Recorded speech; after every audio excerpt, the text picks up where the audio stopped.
शराकत ड्रामे की आने वाली एपिसोड काफी ज्यादा इंटरेस्टिंग होने वाली है और काफी ज्यादा इम्पोर्टेंट होने वाली है कल की एपिसोड। क्या जरूर शफक को डिवोर्स देने जा रहा है या फिर उसके सामने सच आ जाएगा माहम का और वो डिवोर्स पर साइन करते करते रुक जाएगा? क्या होगा नेक्स्ट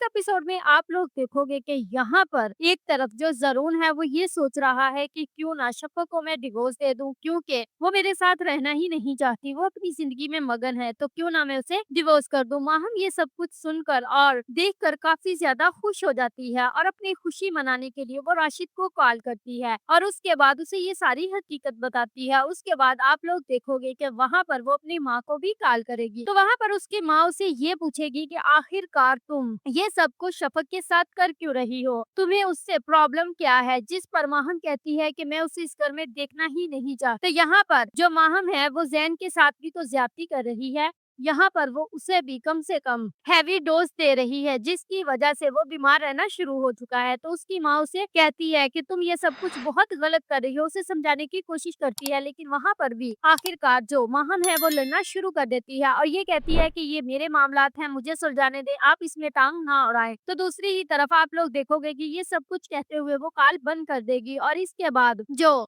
माहम की माँ है वो ये सोचेगी कि मैं किसी भी तरह शफक के साथ ये सब कुछ नहीं होने दूंगी, वो बेगुनाह है, उस मजलूम का घर में तबाह बर्बाद नहीं होने दूंगी अपनी बेटी की बेवकूफियों की वजह से। तो यहाँ से मुझे लगता है कि अब जो माहम की माँ है वो जरूर जाकर जरून को सारी हकीकत बता देगी। तो दूसरी ही तरफ जो जरून है वो जब शफक के पास जाएगा तो आखिरकार वहां पर राशिद भी होगा और इन दोनों को रंगे हाथों पकड़ लेगा, जिस वजह से अब जरून को सबूत चाहिए, कोई सच्चाई चाहिए जिसकी वजह से वो शफक पर यकीन कर पाए, वरना बात डिवोर्स तक पहुंच जाएगी। लेकिन मुझे लगता है बहुत ज्यादा चांसेस हैं कि वहां पर माहम की माँ आ जाएगी और आकर जरून को सारी हकीकत बता देगी, या फिर कुछ ऐसा वो करेगी जिसकी वजह से जरून को सारी हकीकत पता चल जाएगी और वो शफक को डिवोर्स देते देते रुक जाएगा। तो दूसरी तरफ जो जैन के साथ वो इतना बुरा कर रही है कि उसे हैवी डोज दे रही है, तो मुझे लगता है कि उसकी रिपोर्ट भी अच्छी नहीं आएगी, जिसकी वजह से उसकी हकीकत भी आखिरकार जरून के सामने खुल ही जाएगी। और वहां पर आप लोग ये भी देखोगे कि जो रमीज है वो पटरी से उतर चुका है, अब वो शादी करना चाहता है और उसकी जिंदगी में एक और लड़की आ गई है। तो जारा एक बार अपने घर से उजड़ कर वापस जरूर आएगी और एक बार उसका घर खराब जरूर होगा। तो यहाँ पर जो शफक है वो अपनी सास को कॉल करती है, तो सास को कॉल करके वो उसे देखकर काफी ज्यादा इमोशनल हो जाती है। तो बहुत ज्यादा चांसेस ये भी बनते हैं कि शफक इमोशनल